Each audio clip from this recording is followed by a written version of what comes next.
What is Mercury retrograde, and is TikTok a good or bad thing?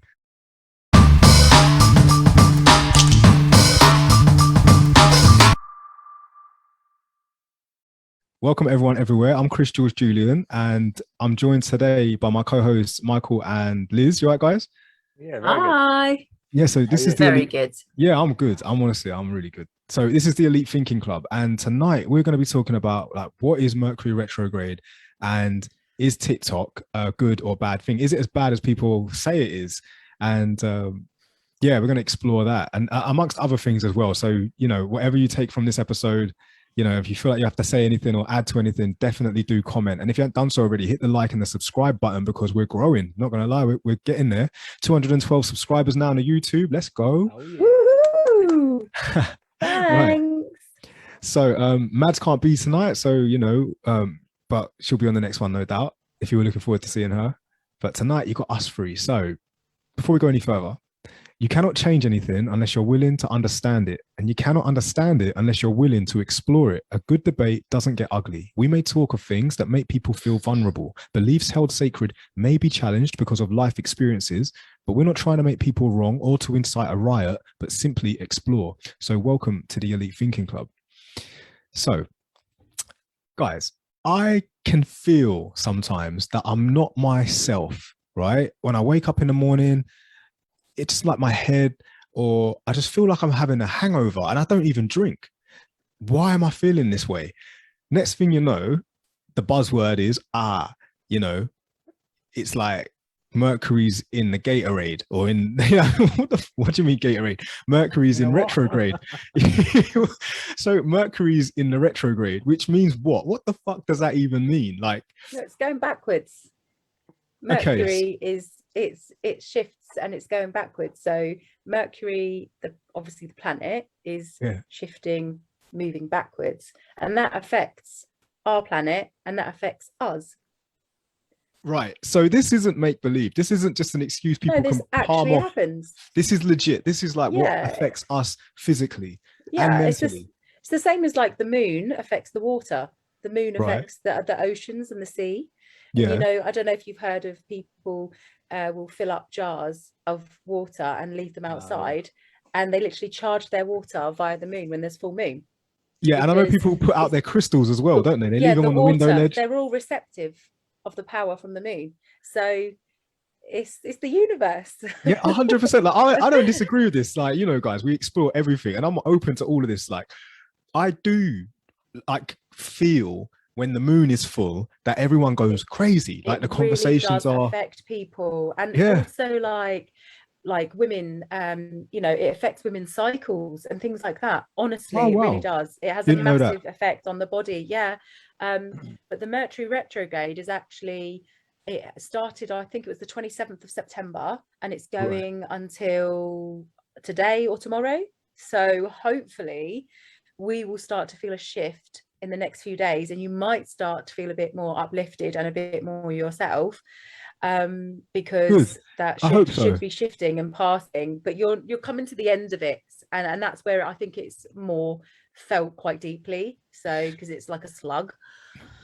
When you say felt quite deeply, like I'm very aware of it, maybe because I'm sensitive. No, I'm okay with that, but where does the line draw? Where, because you might hear some people say, I don't know what you're talking about. This is just life, isn't it? It's just life. I don't know. Right, Michael, you don't feel any kind of different, like, to how you'd feel like, say, 2 months ago? No. You never get days when you're just absolutely on it, like you're buzzing. You're just like, mate, the stars are aligned. Today, I just can't fail. Today, I'm winning, batting sixes, scoring goals. Like, I'm just unstoppable today. And then maybe for a week or so, you'll just feel the complete opposite. Even borderline bored, suicidal, like life is shit. And that's not because of you, or anything you're doing, but simply because of, the Mars bars are in the Gatorade. No. I have had so many people say to me, is all by sleep. Wait, Liz, 1 second. Michael, what did you say? As in, my attitude is all by, if I've had enough sleep, I feel good. There's nothing, no planets that change or moons or... Well, no, he's right, because to be fair, like my sleep has been affected by the retrograde. Yeah. I know a lot of people that aren't sleeping right because of the retrograde. They might not link it to the retrograde, but I've had a lot of people tell me over the past couple of weeks they're exhausted. You know, Yeah. they don't know, they just feel different. They don't know, they're having a really bad week. They don't know what, they can't get things done. They don't feel right. They're feeling really whatever. And it's very strange that some people feel it and some people don't. It's good that you get the sleep, Michael, because that it does affect your sleep patterns, and it has affected mine and several of my friends. So and some people are receptive to it and some people aren't. Some people will be like, what are you on about? Some people will be like, oh, let me look into this, let me find out more about this, what's this about? So yeah, but it is definitely a thing, and it definitely happens. It's not made up, it's not a conspiracy theory. Like actual scientific NASA whatever have, you know, been able to see and watch whatever. It does happen. And it confirms the dates online in your, you know, it confirms the dates within the year or over time that it happens. And it even says you may feel different within yourself whilst this is happening, because it does affect us. I definitely feel it. I honestly, sometimes I will just ponder on my thoughts and just think, I don't think different, but I just feel different. But why? You know? And it is that, you know, emotional humans that make us do things we don't normally do. It's like a great example of someone that just gets shit done the right way is, remember on Star Trek, is it Spock? He's so unemotional that he's just legit hardcore. He's just unstoppable because he's not emotional. Whereas us as humans, we are influenced by our emotions. He's almost robotic, isn't he? Yeah. What do they call him? Vulcan. He's like Vulcan or Valken or something.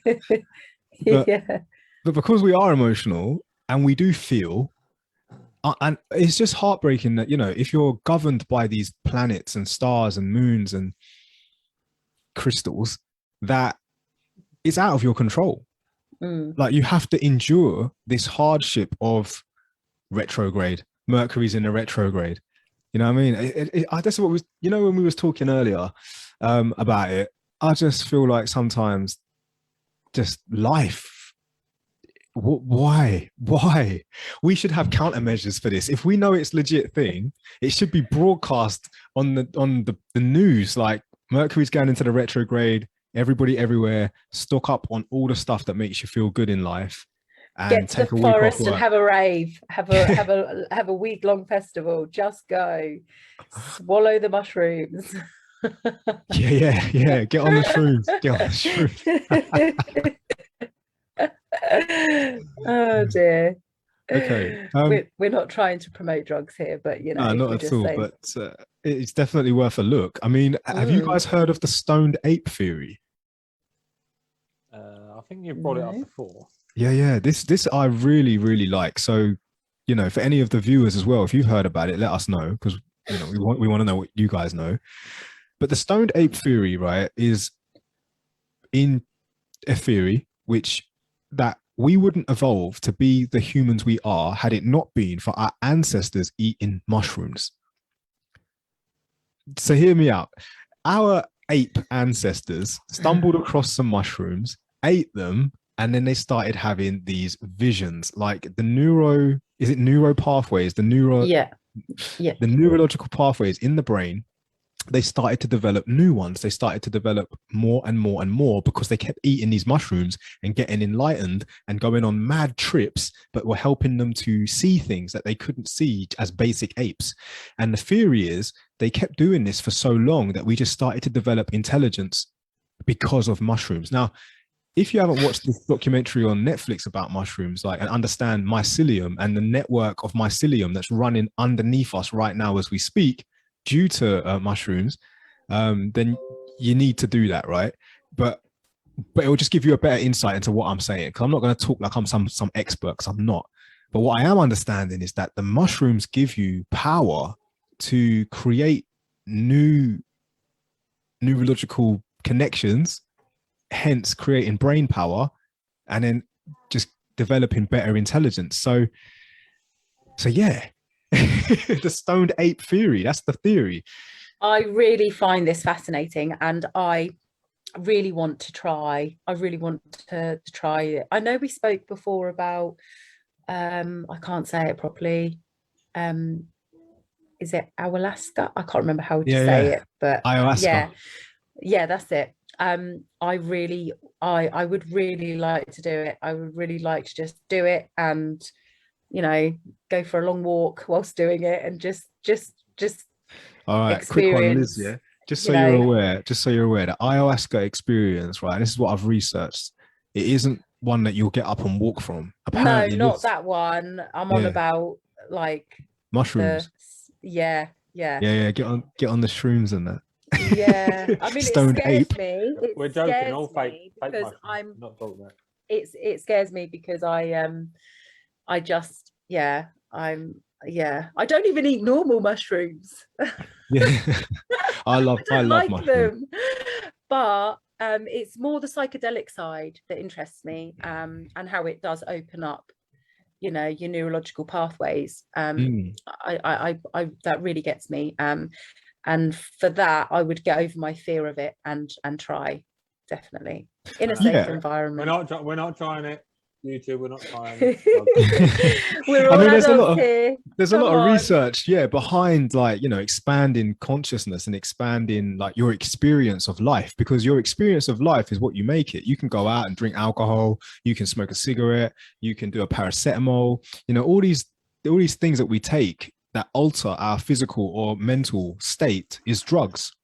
You know, you can even call blueberries a drug to a degree, like food is drugs, like, you know, whatever alters how you are. And it's plant-based, isn't it? So it's all good. Yeah, ayahuasca, mushrooms. Yeah. Well, mushrooms aren't even a plant, are they? No, mushrooms are fungi. Fungi. Woo! Fungi. Let's go. Fungi. We have a comment from Gracie Line saying she's I love Gracie. For it. She's all for the mushrooms. Thanks, Gracie. And hello to Clive as well. Love that. He said hello. So sorry, had to interrupt there. Is Clive the one that was from like the past episodes? He must be tuning in weekly. Is that same Clive? Yeah. Am I right? Yeah, I think so. Yeah, he's on I love that. every week. And actually, I love Gracie as well. She actually messaged us and says that I just love the podcast. It's great. Love that. She's just listening. Thanks, Gracie. Yeah. She's watching. Hello, Gracie. Hi. Yeah. She's doing laughing faces now. Yeah. So we talked about mushrooms, talked about ayahuasca briefly, and also, is ayahuasca the one where they put droplets on your skin? No, what one's this one? This is a whole nother. I don't even know what that is. What's the one where they literally put droplets on your skin and your skin literally acid, not acid in a sense that I can't remember. It's got a funny name. I thought that's what the ayahuasca thing was, but no. Ayahuasca is like a root plant that you drink. You have to drink it like a and it makes you purge. That's what I'm saying. You're not going to be walking for a while. No, that one's not. No. When you're ready, don't ever. Oh, by the way, of course, in life, as everyone knows, like you do these things when you're ready to do these things, and we're not out here promoting everyone should do these things. And just do your research as well. Do your due diligence into everything we talk about here at the Elite Thinking Club, and then let us know what you find out as well. Comment and let us know. I promote soy. Drink soy. Soy milk. Gotta love a bit of soy milk. Yeah, that's another thing that is crazy, right? So our ancestors did these mushrooms, came up with these incredible visions, and now here we are with these brand new brains that have been developed over time from stoned apes, and now we're capable. But are we using them the way that they were evolved to be? You know, because this is what we spoke about earlier today. I get really upset sometimes when I think too much about how I'm born into this system, because the system has been set up so that I have to abide by it. Otherwise, if I don't, life is just shit. Like, you become homeless, you become, a bit of a hobo, and society really looks down on you because there's no other way to be, because you're born into it. Like, it's just, I do feel that I completely agree with you, Jules, 100%. But I do feel like this whole thing that's been going on the past couple of years that we've all been living through, that I've noticed there are quite a few communities that are now sort of getting set up, and they're saying, let's all, you know, sort of live off grid, or live, you know, as a community. We can grow our own food, we can do this, almost go against the system. And I have to say, like, I'm rooting for all of them, because when I see those, I've joined a few of those groups, and when I see those, I think, yeah, if we're all united, or, you know, however many within those communities are united and do that, those people won't be seen as hobos and homeless, because there'll be a community of them. Do you know what I mean? But I don't want to get into it's bad that society that looks down on you if you are against the system or not in the system, because you can't get a bank account. And so here, exactly, and hear this, like, if you were given a choice, like say you were given a choice, because you do have a choice, but what I'm saying is that you're born into it. It wasn't like you're given options. It's you are born into this. This is what it is, and everyone's doing it. If you don't want to do it, you're going to be alone. You're going to be the only one out of everyone else that's doing it. You're the only one that's not. And even if what you're doing is perfectly sustainable and it works and it's legit, like it's great alternate living, because the masses are still abiding by the thing they were born into, it's so difficult to do that. So yeah, I'm 100%. Rooting for them too, Liz. I really am. And you know, if what they establish, they need more people, to be fair. If we want it to work, I've got to join them. Do you know what I mean? Yeah. It's just the system that we're in, it pushes us into having to work the hours, having to abide by the taxes, having to, you know, be part of it, because they've made it so difficult to not be. They've made it so frowned upon not to be part of it. They've made it almost crazy, like, you know, you're crazy to go against the system or to not want to be a part of it, you know. And hear this one. To do this? Yeah, so yeah, exactly. And hear this one. There are people who understand that it is the way it is. Yeah, but what else? Why would you want it any other way? It works this way. That's why it is the way it is. And I say, but your mental health, like, don't you feel the stress of the pace of life and how you're always having to aspire to do better? You're never going to win. You're never going to, you could make 50 grand this year, and then you think in your head, right, I need to get a job next year that's going to make me 100,000, double the money. You think double the money is going to get you out of the system? No, it keeps you in it. Exactly. Because you got to keep doing it. And this is it. Like, you will never escape it because you're part of it, regardless of these. Like, so let's talk about, like, you know, materialistic wealth. Yes, Liz, thank you. I said this to someone. Yeah, like I have a really good friend, and it's drove him crazy. Like, he's now crazy because he think too deep. We did an episode very early on, one of our very first episodes, when we had a guest, and remember Callum? Yeah. Liz? Yeah. It's lovely. He is. He is.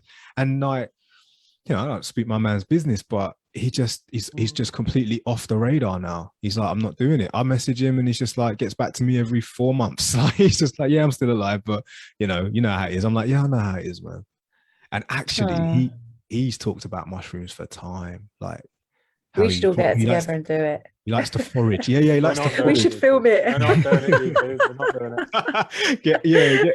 Michael, you can film it. You can be our ambulance caller if we need it. I'm so in for this. So in for it.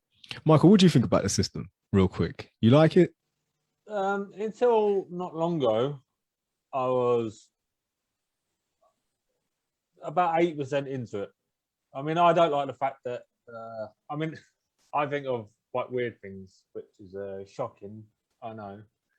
But it's like, so 50% of the population have got the same organs as me, yet it's still frowned upon for anyone to see them. That's kind of weird to me. Like, we're all nature, and yet the world, and like, if I want better for myself, there's only so much I can do with no money to get better for myself. Right. So yeah, but apart from that, I've been okay with that. You put in, well, you take out what you put in. That's what I think. It's only recently that where we've now got 69 pronouns and all this other stuff that's going on. I said to my cousin the other day, I think we need another war. We need another war. Yeah, but just think about it. So we're not long pulled out of Afghanistan. But all before that, the biggest worry we had was like we was thinking about our troops and all that other stuff. Now we've pulled out, it's like people have now got too much time on their hands to go, you know what? I don't like this penis anymore. I'm going to be a woman. Michael, mate, you're just straight to it, innit? There's no filter, this guy. Which, you know what? It needs to be said sometimes. Some things like that need to be said. You don't have any filter, Michael. I love that. So I don't think people are bored, Michael, and they just want to, like, you know, transform their sex because they're bored. I just think maybe I don't want to speak for them because I don't know what it's like to be someone that thinks that way, but you know, they're not happy with the sex they are. They can change it. And this is another thing as well. Yeah. We have evolved to the point now where it's just a free for all. Yeah. It's just one mad free for all. Like nothing surprises me now. Nothing surprises me. I'll hear something. It's like the other day when they were talking about a male convict now identifies as a female. So he's being moved to a female prison. It's like 10 years ago, that would never have happened. 20 years ago, that would never have happened. It would be like, no. In your cell, mate. No. See you later. I mean, don't get me wrong. We've come a long way into building awareness into what we're doing as to being extremely crazy. Like I was thinking this the other day, only because I thought about it. I watched Scary Movie 2 again, just for laughs, you know, just to see what it was like back then. And it is funny. It's still hilarious now. However, the Wayans brothers, they did like the two brothers they did a film called White Chicks, which is two black men actors pretending to be white girls in the film. And I thought in my head, that is funny. The film's renowned for being funny and it is comedy, so just let it be. However, I can't imagine the outrage or the kickoff if it was two white brothers playing black chicks. Like, you know, and it only dawned on me the other week. I was thinking, you know what? No, you couldn't do it. You wouldn't do it. You ain't got the balls to do it because it's just not. Where did that come from? Who wrote these rules? Who knows? Why do we know that's wrong? But this is the crazy thing. How did the Wayans brothers get away with it? Because, I mean, it's almost like double standards, right? You get what I'm saying? It's like how the fuck? Yeah, I mean, that's what I mean. It's just crazy. So like the George Floyd thing, if that was a white guy that happened to, I wouldn't give a fuck. Nah. I'd say, well, you did something wrong. You was like, I'm not going to go down the bits of it, but if you were a white guy, I don't think anybody would have cared if that happened. George Floyd thing, I still to this day, I believe there is something overseeing all of us. There is something bigger than all of us, and it does what it needs to do to ensure that things happen. I mean, we did that episode on I forget what the title of it was. What was the title of that episode when we talked about this? That was did any good come? Yes. Can you erase how much good erases the bad? So if you haven't done so already, watch that episode, listen to it, let us know what you think. But yeah, how much good erases the bad? So when we did that episode, I think I remember saying that justice has been served for both sides. George Floyd and all of his wrongdoings in the past witnessed him murdered, killed, done with, right? Got what he deserved. And then all of those who need justice for what it represented, i.e. police brutality and the race war, I say race war, in the, you know, Black Lives Matter movement in America, it also promoted so much movement, like the Black Lives Matter globally. It was just huge. And that's justice, you know? So it actually served such a higher purpose, you know, it served both sides. But anyway, watch that episode. Let us know what you think about that. My point is that, sometimes I feel like there's something magical, bigger than all of us, that governs us to ensure that things get done. So, you know, I don't know how else to explain it. If you can explain it any better, then please be my guest, because I'm trying, but I still don't. it's almost like magical. Okay, it's magical how I just gonna say some things need to go viral to help push the movement of our evolution, right? So, oh God, I don't even know what episode I mentioned it. And I know I'm talking a lot, I'm hogging the mic right now, but my theory on aliens being our future selves coming back to witness us, to see that we're doing things the right way that ensures their survival. I still believe that 100%. I still believe that aliens are us humans. Fast forward a million years, and they come back to make sure that what we're doing now ensures their survival.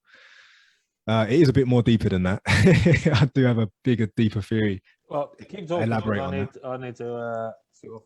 I'll be back in a second. All right, man. Cool. But yeah, I believe that. And a lot of people laughed at me when I said it, but I'll say it again. World War III will happen. A lot of the human race will get wiped out. The winners will be China, and the Chinese will evolve because they're self-sufficient. They've got all the tech, and I believe that they will wipe out the world because they're very quiet in what they do. They don't need to tell anyone else what they're doing. So I believe that they will just get rid of the rest of the world when the time's right, and they've got all the tech, and they will be the future versions of the human race, and they will evolve into aliens. Well, I think I need to start digging my underground tunnel now then. Yeah.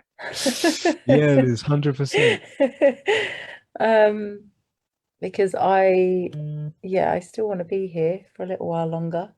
People are going to think I'm crazy, man. No, you're not crazy. You're not crazy. You are not crazy.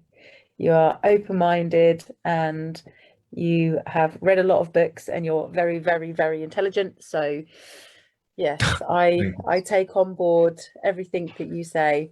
And everything that you say, none of it would surprise me if it happened. The way the world is now, none of it would be a shock. So I think literally you could hear anything tomorrow on the news, and I mean anything, and you would just be like, oh, okay.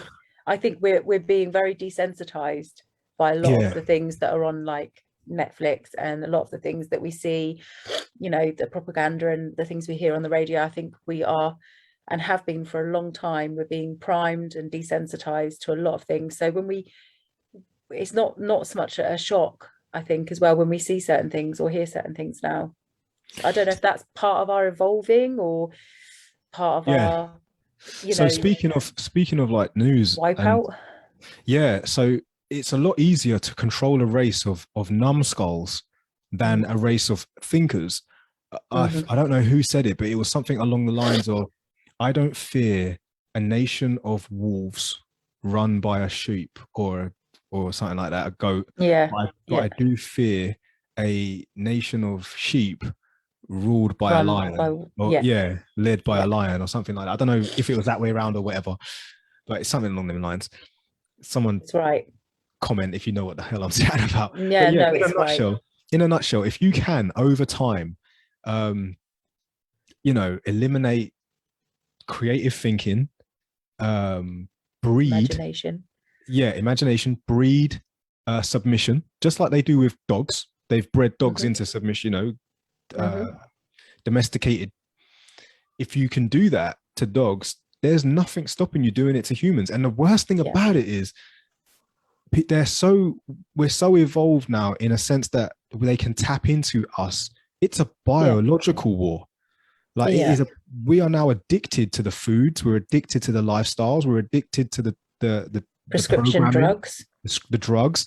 So it's like you're tapping into our biology now. We're defenseless against the attack, the biological war. And people will be like, this is way beyond. It's like, okay, well, how much alcohol do you consume? This isn't even like me trying to shun it. I'm just saying, people that smoke and drink, it's just such a biological war. Like how desensitized do you need to be? And then like I had a laugh and a joke with someone before because this was laughed about before, and I'll still say it to this day. It's quite I don't want to say it derogatory, but it is what it is. You never heard the term ASBOs? Yeah. So you know what ASBOs are, and then Mm-hmm. and then like as vicious as the cycle is, it's ASBOs breeding ASBOs. Now let's not look at it just like ASBOs. Let's look at it like nations of people who aren't even aware that they are biologically hacked. They are so hacked. So when they breed now, they will have kids who monkey see, monkey do. So then they are biologically hacked. And it won't take long until we have, like I say, a 3-generation deep where these kids know nothing other than processed food and screens. They aren't capable of thinking. They aren't capable of creating. They are literally now sheep. We're doomed. You get so many kids in the classroom as well that they give them so much homework at such a young age, and they're sort of literally just trying to ram it all down their throats to the point where it actually dumbs them down. So instead of it helping them and their learning, they feel so overwhelmed with it all, and they feel, they're in the classroom and they're just daydreaming. They're just not, it's not going in.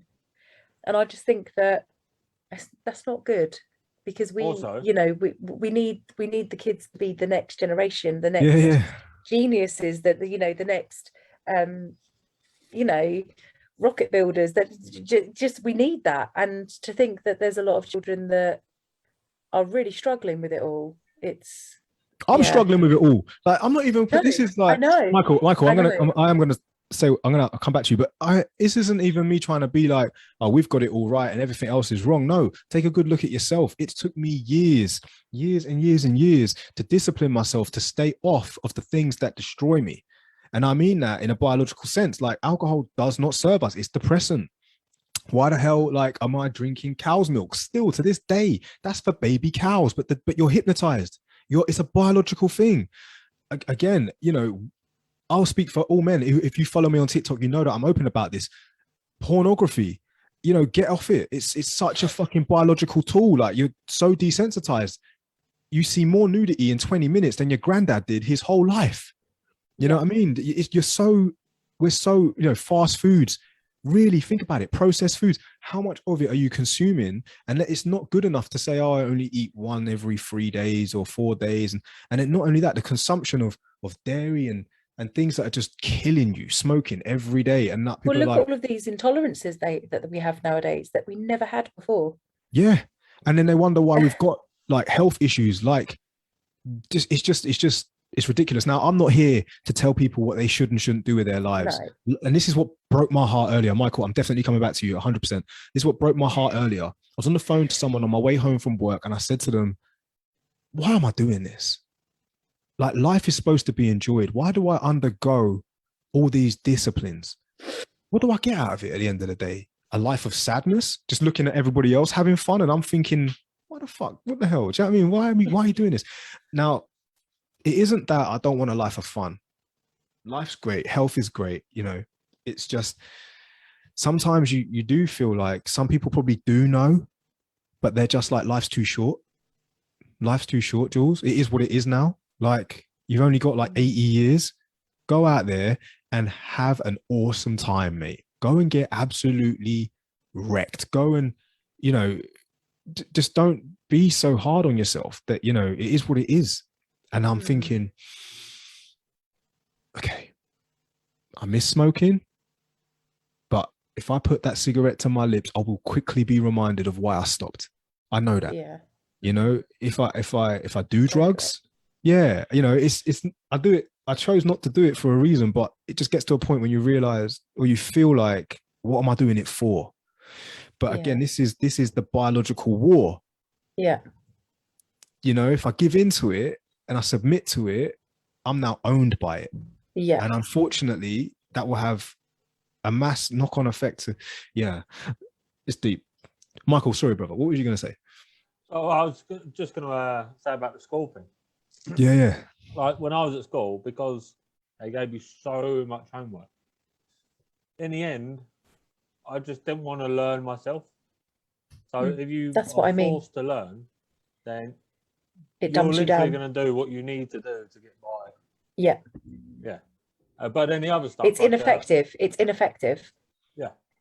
Yeah, I mean, I used to smoke. I quit smoking. I'm the same. If I have a fag now, I haven't had one in years.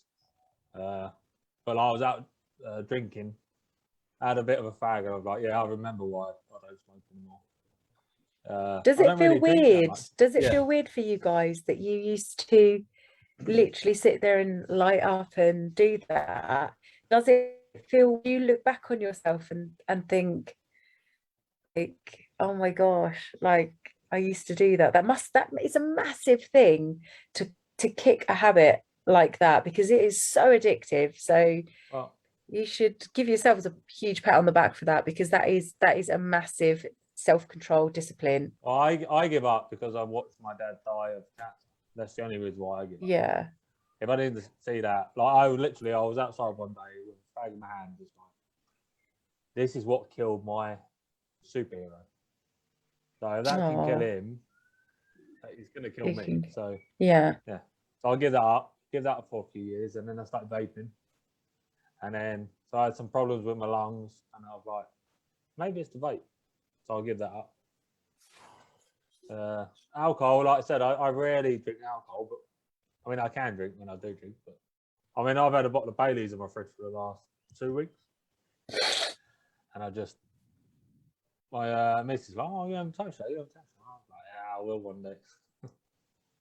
I rarely drink. I have the odd glass of red wine, and a glass of champagne on a special occasion, but rarely. Like, if I go out, I rarely drink. It's normally a mocktail or water, something really boring, or herbal tea.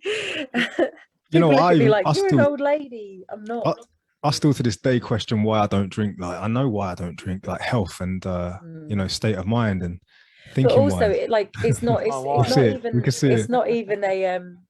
it's not even like a social thing or a societal thing for myself.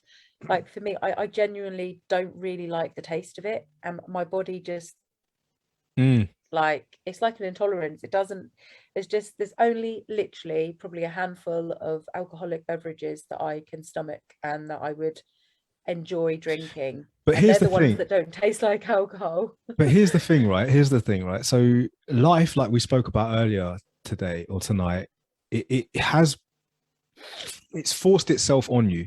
You're born into it, whether you like it or not. And if you want to, if you want to get by, if you will, or make the most of it, you've got to abide by it, because you don't have to, but it does make it just that little bit better. But because it's so arduous, it's non-stop. There is no golden pot at the end of the rainbow. Like, the more you're in it, the more you continue to be in it. Do you get what I'm saying? Everyone finds their routine, finds their path, finds whatever it is they continue to do. And because of that, you need a drink. Like, some people need it. They're just like, I know it is what it is. Just let me have what little pleasures I can. Some people, that is their way of getting through. Yeah, like, they need it. When they say drown your sorrows,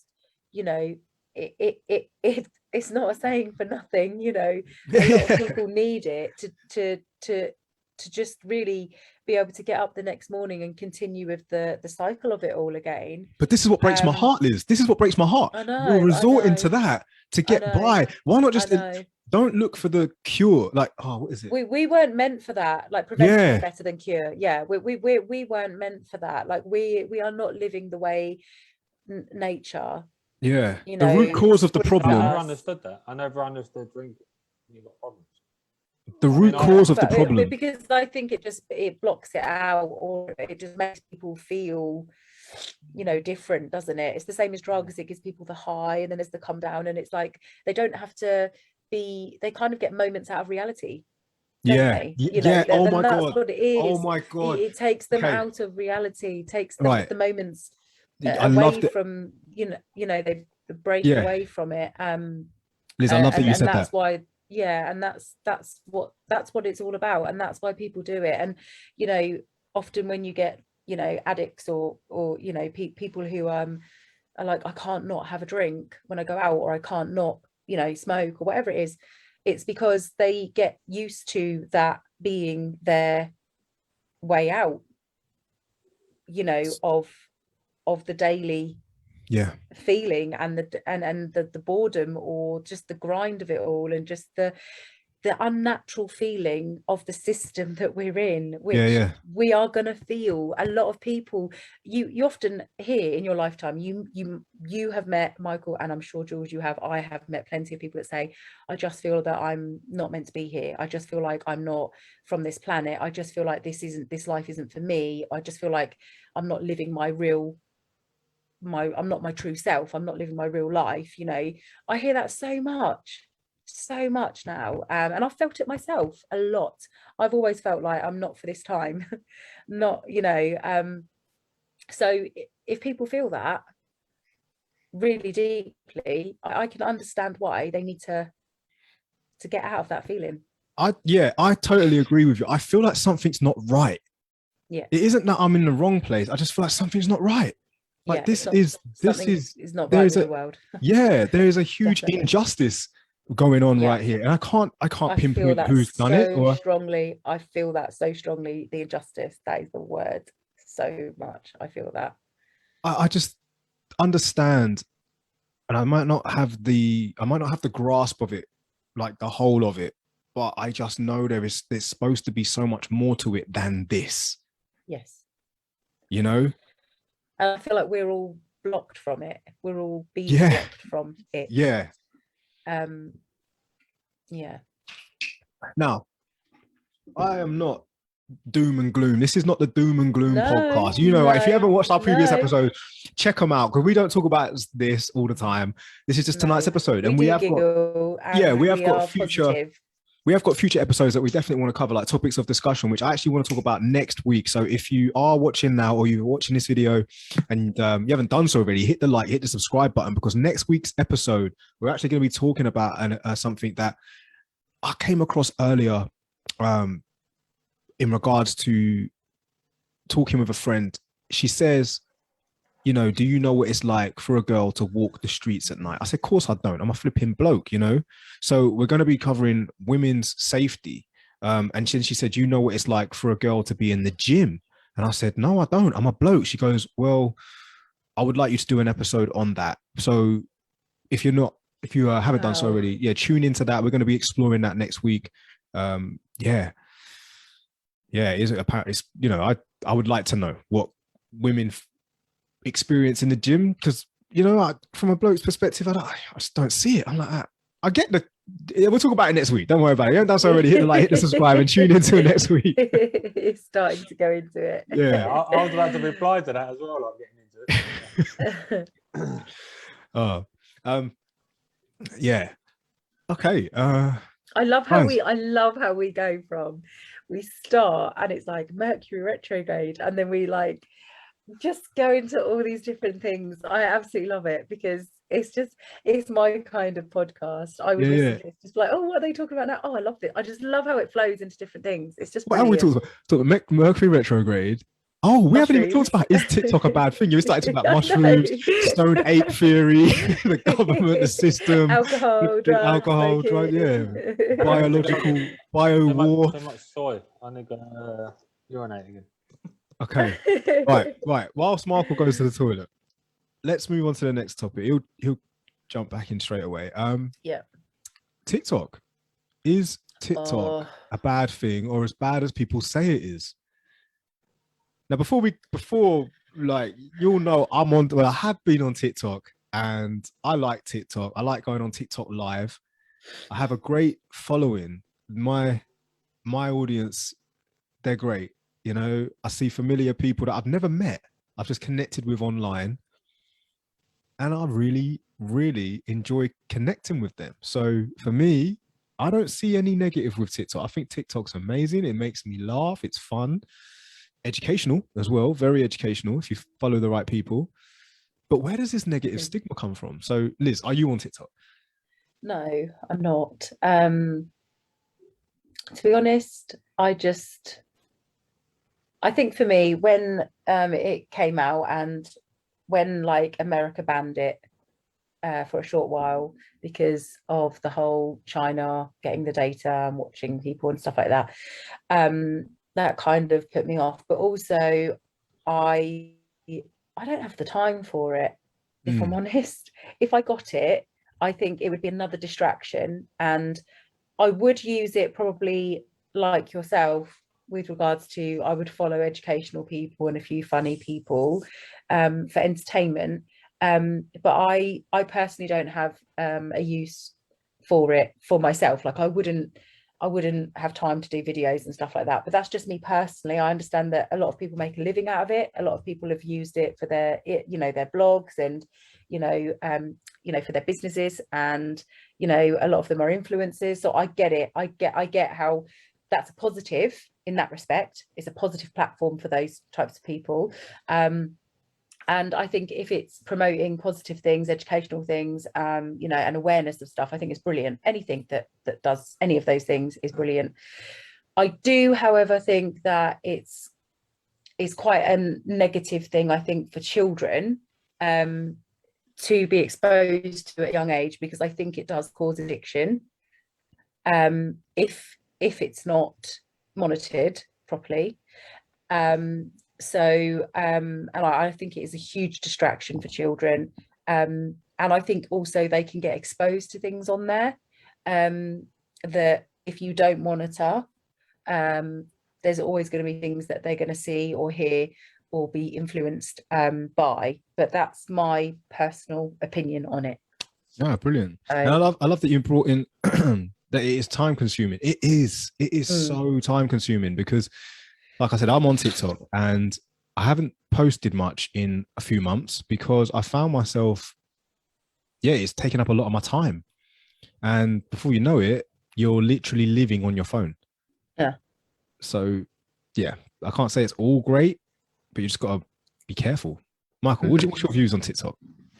I mean, luckily, because I'm over a certain age, but this is what I wanted to bring out, because it's good for people like you, that's a personal speaker, that you actually positive to people, that when you watch your lives or your videos, 99% of it is really good information, really positive.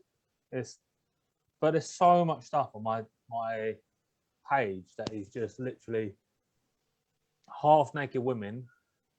So then for you to compete with it, like I've said it to mates before, I said the only way for me to get my TikToks up there is I need to start adding in half naked women. Okay, so yeah, the demographic for attraction, unfortunately, there is a large number of people who just see the opportunity to get follows and likes. All you got to do is show flesh and it's done. Yeah. It's very easy. Yeah.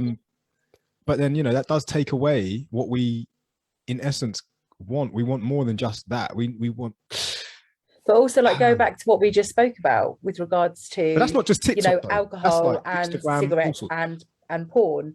It's like you could go on TikTok and in an hour you could scroll, you could see all these videos of, you know, people twerking. What do they call them? Thirst traps. They call them thirst traps. So literally you could do that in an hour, and like you said, that could be more than your granddad saw, more flesh than he's seen in his whole entire lifetime. You have just sat and watched in an hour. Now imagine that on a daily basis. Like, I just don't think it's good for the brain. I just don't think it's good also for young people with regards to their future relationships and expectations. You know, their expectations on bodies, you know, body image. And I just think there's so many different elements to it. There's so many positives, but there's also equally so many negatives. So just to throw it out there, are we sounding like our flipping grandparents? Or are we sounding like our parents? Because, you know, back then they would have been like, you know, don't show, what's that bloody you can't show thighs. You can't show thighs, bit of cleavage. Oh my God, what a hussy. I remember going to a disco and my nana was like, you can't wear that. You can't wear that skirt. That's above your knee. Yeah. And it's like, and it was literally like that much above my knee. It wasn't even a short skirt. Right. So youth will always push the boundaries. It's just a bit like for our generation to see a girl in literally shorts that are above her butt cheeks. It's just like, you know, and not even that. You can see them But I feel like that's all gone out the window now, because literally naked. this is literally what I mean. Naked. You get There's not much left to the imagination. Put it that way. No, like you could go on there and you watch a video and it's like, oh, she's a pretty girl, and then suddenly she's taking her clothes off, and she's literally got triangles covering up her bits, and I'm like, oh, lovely. No, that's not anything new. Like, no, this has been like when we talked about the desensitization. It's like, are we becoming so desensitized now that the norm is nudity?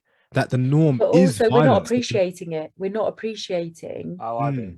Do you see what I mean? We're not appreciating. Oh no, I know you do, but this is what I mean. And like lads and women are expecting their men to look a certain way, and the lads are expecting the women to look a certain way, and it's like, it's not. I just feel like it is desensitizing, but it's also causing like an expectation. I will say this, and I hope I don't get heard the wrong way, and some people might not like this. However, I believe that in order to create a strong bond with your partner, you shouldn't be looking at other people. If you're settling for someone, but then you're oogling someone else, the object of desire isn't your partner. So it takes away that connection. It takes away that desire. It takes away that. It's too much of it out there, isn't there? Yeah. So hear me out, and hear me clearly. The chemical balances of the brain are built on visual, physical, sensory pleasure. So yes, you can hold your partner's hand, you can embrace your partner heart to heart, love to love, and build chemistry, build connection, build desire, build lust. But if you're getting constant dopamine hits of seeing nudity, by the time your partner's naked, you're going to lose that with them. That no longer exists with them. Yeah. And that shouldn't be the way. That's why I truly believe my grandma and granddad have stayed together for so long. Don't get me wrong. It's because maybe selection wise, he didn't have like swipe left, swipe right. But I still truly believe that it was built on the real connections, The only nudity he would see was my grandma. And keeping it real. Or maybe a bit of page 3. You might, he loved the sun. Keeping it simple, Yeah. I mean, I disagree with that. It just overcomplicates everything. Go on, Michael. If you can disagree, there's elite thinking club. Just because explore it. I see a lot of naked women. Sometimes lucky just I'm on you. TikTok, sometimes because I'm on porn sites. But no matter how good they are, they never compare to my missus. And I'm always more excited about seeing my missus naked than anybody else.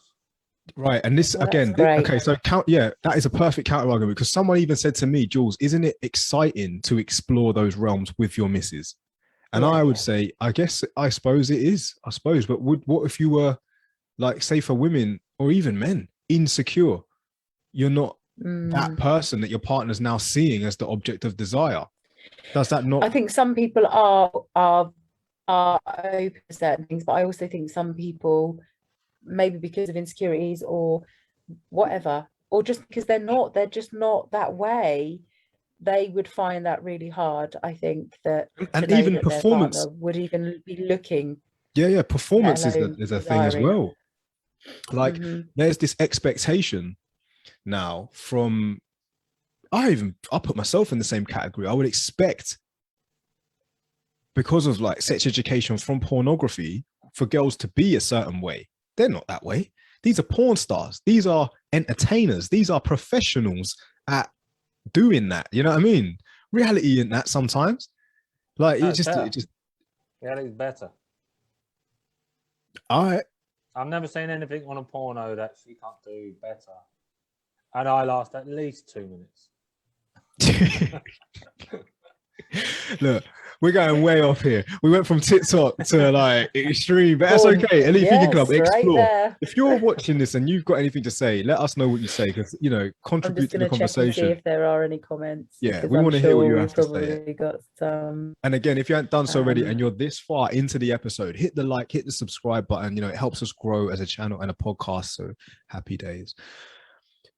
Okay, so Another thing that's becoming really, really annoying, personally, this is what I find annoying on TikTok, is how there are so many flipping opinions. It's just like, oh my This is the other God. thing. This is the other thing. You get the trolls. Right.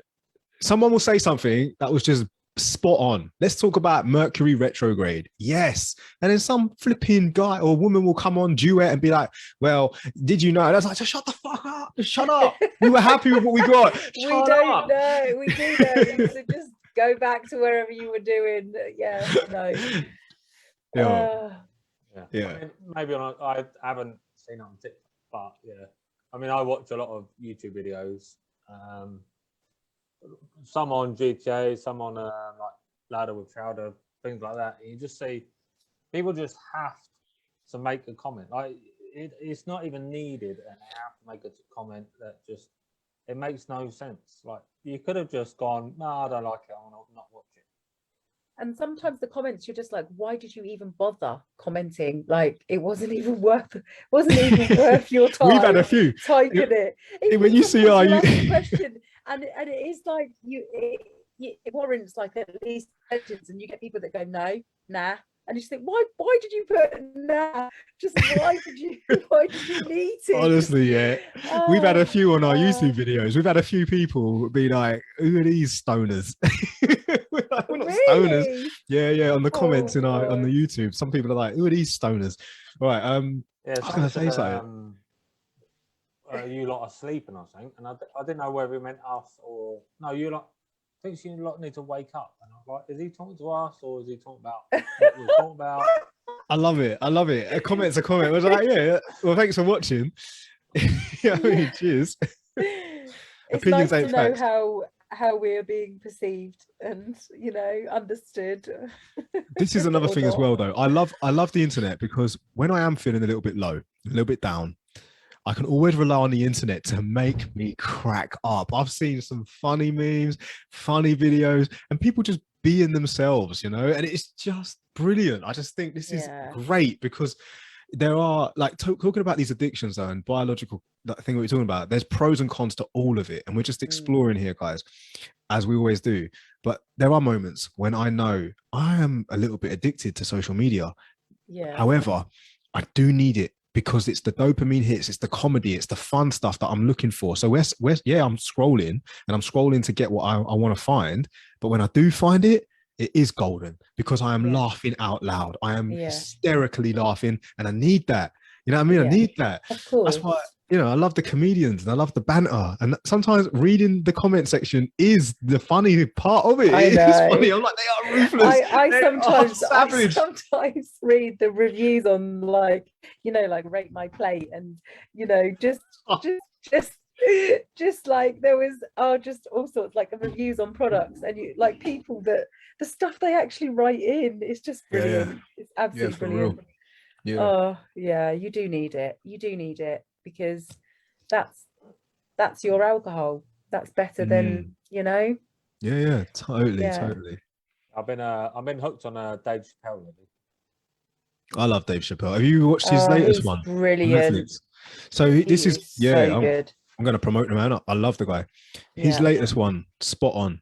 He is just so spot on, but he does it in a way that's so flipping funny. Again, laughing out loud. I laugh out loud. Did you hear when he had that fight with that lesbian girl in the club? And then like they basically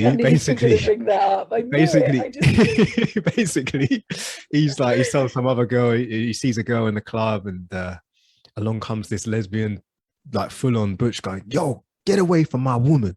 And he goes, yo, bro, I didn't even know that was your woman. She goes, I'm not a woman. No, I'm not a man, I'm a woman. And he's like, oh man, I'm sorry, I didn't know. And then she goes, yeah. And then next thing you know, she swung for him, and then he just beats the shit out of her, and he goes, I battered the toxic masculinity out of that bitch. And I died. I was cracking up. But you know what? I love comedians because they bring up real sensitive subjects, but are able to spin it so that we can at least laugh about it, but still get the message. And I love Dave Chapelle because he's great. And a lot of the time as well, some of them, dare they go there, they bring up the elephants in the room. Yes. And it's almost like we laugh and find it so funny, but sometimes we're sitting there laughing because it's like nervous. It's like, oh, he's actually going there. He's actually saying it. One of my favorites. I love that. Do you remember Ricky Gervais when he done that last awards for the? I love Ricky Gervais, and he just literally started calling out like all the pedos in the flipping the pedo rings in the film industry. And Jeffrey Epstein, he was like, Jeff, all of you're all mates with him. On stage calling people out, and I just think, what a legend. And they all laughed. But that's what we needed though. Like, he's our hero. Like, we the people are very aware that there's like, people with way too much power that abuse the power, and they're all in their circles and they're all and then he just comes on it live and just like exposes them. He's like, you can't do nothing about it. Like, I'm here, I'm the host, so without me the show won't go on. I'm gonna say it. He's one of my favorites. Oh, he's gonna go in history for that. You know that, don't you? Like, that is just amazing. But him and Dave Chapelle, I love. Yeah, Dave Chappelle's he's the current holder of the Michael Klein Award, I think it's called. So that's contribution to comedy. Yeah, Dave Chappelle. Didn't he kind of get shut down though? So as far as the story goes, we're talking about these powerful people and ruling elites and money and all that. Dave Chappelle walked away. Yeah, he walked away because he was getting himself into places that he just couldn't do it. He couldn't align with it. It was against him. And once you're in them, as soon as you speak out about it, you jeopardize everything. You jeopardize your security, your family, your career. You know what happens? They won't put you on certain networks. They won't show you. And they will also paint you in such a, because the mob are flipping fickle. They can make, Michael Jackson at one point was our savior, and then look what happened. They turned everyone against Wacko Jacko. He's now the flipping laughing stock of you look at you listen to his lyrics to "They Don't Care About Us." Yeah, you listen to the lyrics. It's happening, like everything. In all of his songs, he was telling. Yeah, definitely. Oh my God, talking about Michael Jackson, someone showed me something the other day, and if you haven't done so already, search this. You two should do it right now. Look up Dave, Michael Jackson conspiracy. Dave, yeah. Michael Jackson conspiracy, Dave, and then just like, just take a look at it. Is hilarious, like, and it's very, very like, oh, is he still alive? Dave. But yo, for real, if you ever find yourself in a position like, Dave Chappelle or MJ, they'll come for you. Remember when Eminem went through his stage of political warfare? He made a song called Mosh. Do you remember that song where he was like literally telling people to just like, fuck the American government, fuck the flag, it's all this, it's all that. And then all of a sudden his career took the worst flipping hit I've ever seen on a professional rapper's career. Like, he was the best. He still is he's the GOAT in my opinion, but then he had to go through this whole recovery. Then he had to go through these bad albums. And I'm just thinking, what happened to our savior? What happened to the best? Like, now he's back and he's smashing it. But even the conspiracy that surrounds that is he's a clone. That's not the real Eminem. They killed him and they've brought him back. Like, there's so much going on, man. It's just crazy. But yeah, you try and speak out. He tried to go against, George Bush. And next thing you know, the whole career. And that's why I think Chappelle walked away, because he knew. You get to a place where you're so lit or so famous that you either sign the contract and be involved with them. You either sell your soul to the devil or you're nothing. That's it. You get so to the top and it's like, oh, now you're here. Welcome. Sell your soul. This is, you lose everything you've just worked. They owned all this stuff. That's why he said no. And then they offered him 50 million to stay. Wow. See you later. Mad.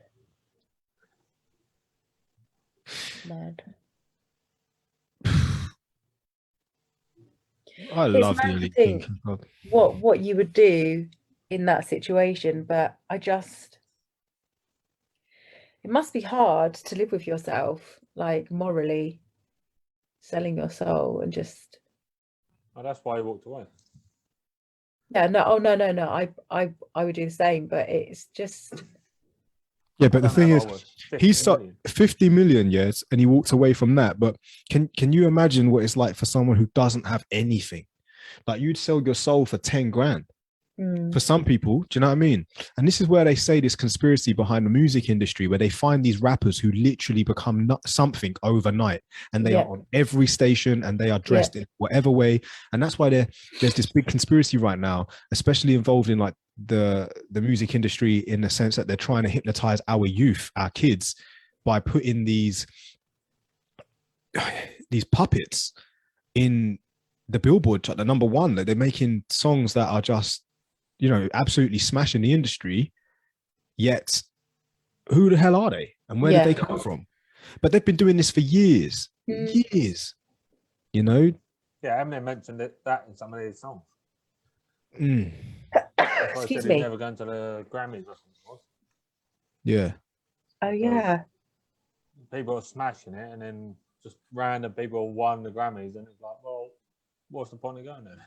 Yeah, for real. Even Drake did a speech, and they cut him off halfway. He said that what this here doesn't represent who you are. This is an opinion-based sport. You win these awards through judges that bet, you know, and then they cut him off.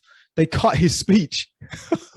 Flipping Drake. They did that to Prince as well, didn't they? They did that to Prince. He did a speech, and he was basically saying how the music industry and the record labels were pretty much the devil. Like, and they you know, you get into contracts with them, and you either sell, he literally said, you either sell your soul, or, you know. And then he did a speech about trying to buy the record company, and he wasn't allowed to, and then boom, he's dead. Yeah. Do you remember N-Dubs? Remember N-Dubs? Yes.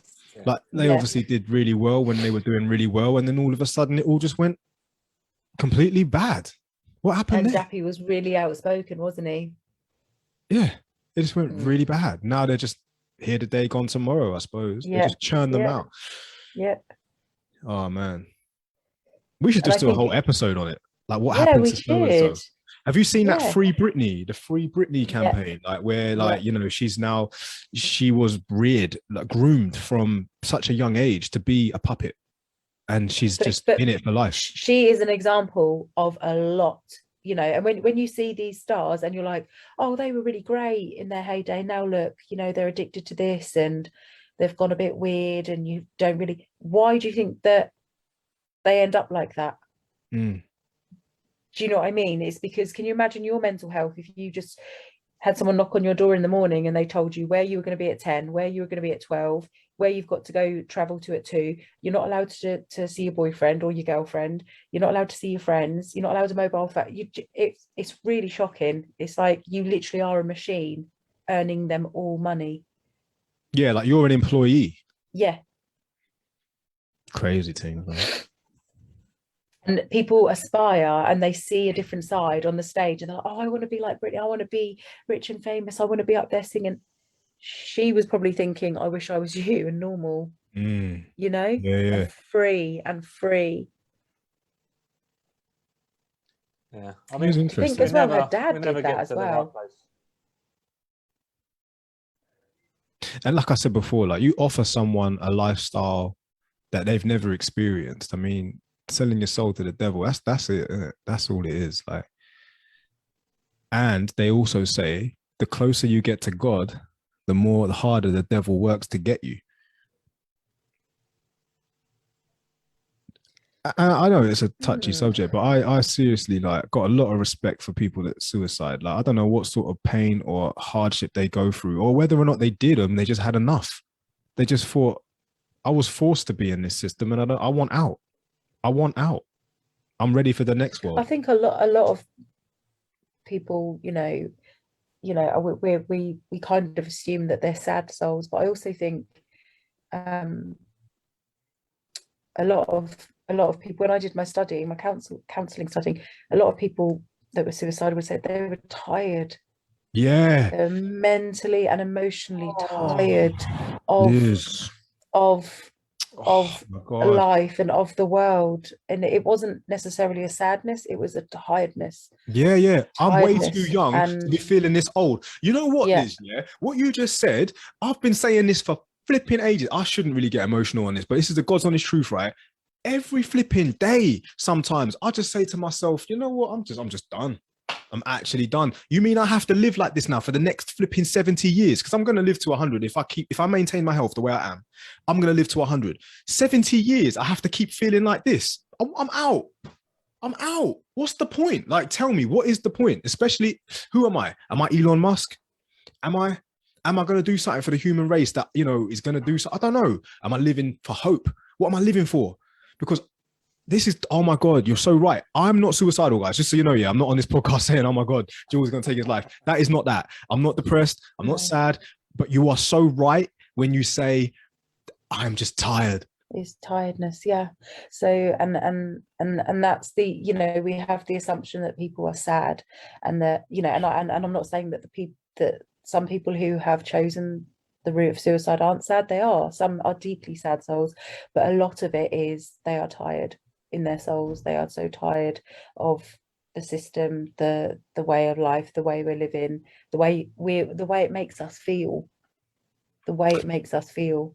It's repetitive, it's exhausting, and that in itself would create some form of sadness within your soul, you know, the tiredness of it all. There's a guy, oh my God, I forget the guy's name, man. Stevenson or something, Jeffrey something.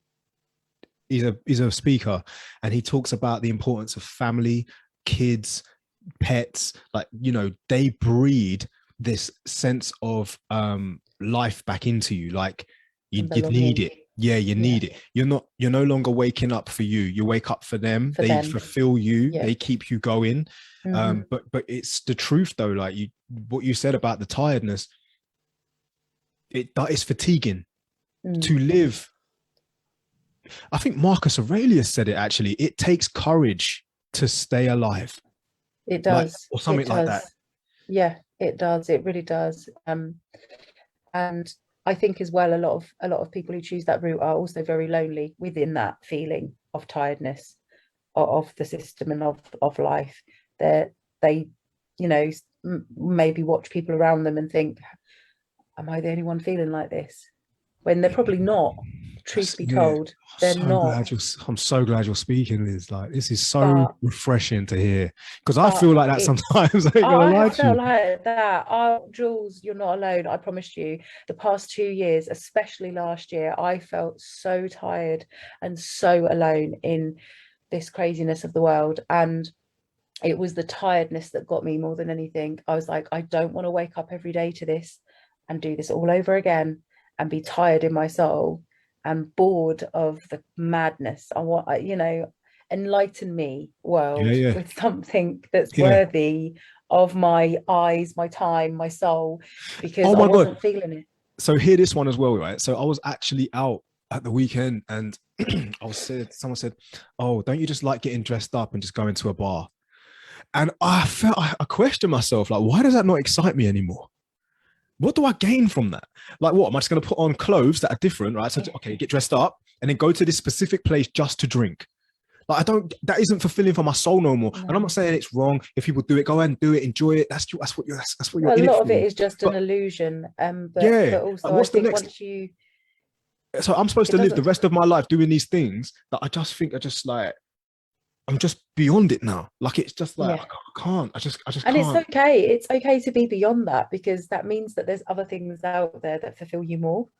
And they're the things that you should spend your time doing, or, you know, be around different people or different environments other than that environment where you get dressed up and go to a bar.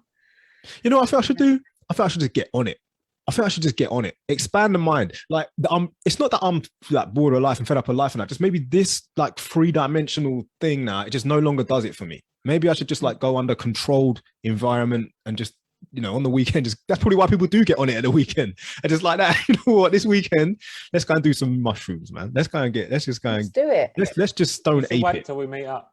Stone ape. Yes. But when we meet up, I'm not going to that church on mushrooms. No flipping way. And for those who don't know what we're talking about, we at the Elite Thinking Club, doing that. We've always said when we reach 1,000 subscribers, we are going to go to Canuden Church. If you haven't done so already, watch the episode. We're going to go to the Canuden Church and we're going to do a live episode there. Canuden is a church in Essex where witchcraft has been reported and recorded, and Berlin has even been reported to be there. So we've always vowed that we would do that, but we're not doing it on mushrooms, right? No, I'm not doing it on mushrooms. tripping live. No, I will be a nightmare. Telling you that now. So we're definitely not doing that.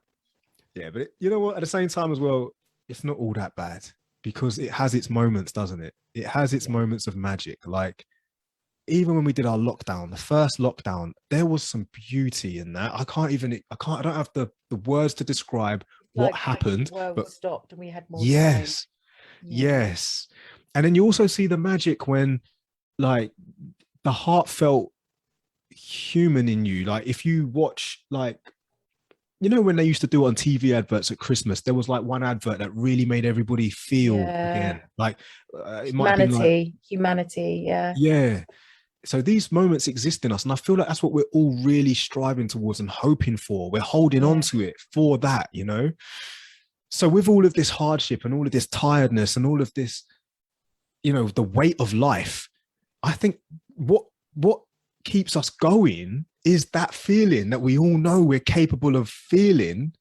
Hope, connection, humanity. Yeah, it will all be all right. We can do this. We will do this. And there is better to come. There is better to come. And you will find your fulfilling moments. It's just at the moment, they're just a little bit lacking. But because the Mercury Retrograde, it's just bringing everyone down back to what we started. We just went all the way back round. I'm enjoying life back to back, like Mercury Retrograde. Love it. Well, Michael, that's good to hear, man. It is good to hear. Appreciate that. Really do. Yeah, I'm loving life. Good. I've got nothing to be down about. Can you share your mushrooms with us then? Yeah, well, that's microdose. I'll give you the cheat code. What you need to do is find a good partner. Mm-hmm. That's all you need. Mm-hmm. I got a good partner. I got a roof over my head. A ginger cat that I didn't want, but it was all right. Poor old Cheddar. You just traumatized him. He now needs therapy because he's just realized you didn't really want him. Oh, yeah, he's scratchy. Yeah. Gingers. Yeah, it's not all that bad. I guess, it's not all that bad. I'm doing better than my dad. He's probably watching over you, mate. And I know you don't believe in all that stuff, but he probably, I believe in it, and I believe he's watching over you. Yeah, 100%. I'm not all the time. Yeah. No, there's always stuff all the time. Beautiful. Yeah. Guys, do you have anything more you want to add to tonight's episode before we wrap it up? No, I think we're good. We covered a lot. We have. I love that about ETC. I love that. When I watch this back and go through the description and literally create the chapters for the YouTube, oh my God. It's going to be a mess. What's about it? It is, mate. Normally it takes me about an hour. This one's going to take me at least 2. At least you'll be fulfilled doing it. Yeah. You won't have time to get changed to go to the bar. Love it. Right. Everyone watching, thank you so much for watching. We really do appreciate you. And here at the Elite Thinking Club, we're just going to keep on doing this. We're growing. We love it. And thank you. That's all I'm going to say is thank you. Keep listening. If you have anything you want to say, comment, let us know, or even message us privately. That's absolutely fine. And for all the people that have been watching us and supporting us from the start, you guys, thank you for keep going. All of our current subscribers, and if you haven't done so already, hit the subscribe, hit the like button, share the video, listen to it back, get the views up. We really, really do appreciate it. Oh yeah, we're at 211 at the moment. 211. Yeah, mental. 212 actually. 212. Happy days. Right. Yeah, so again, thank you. Right. So from me and the guys and the team, everyone everywhere, peace and love. Bye. Bye.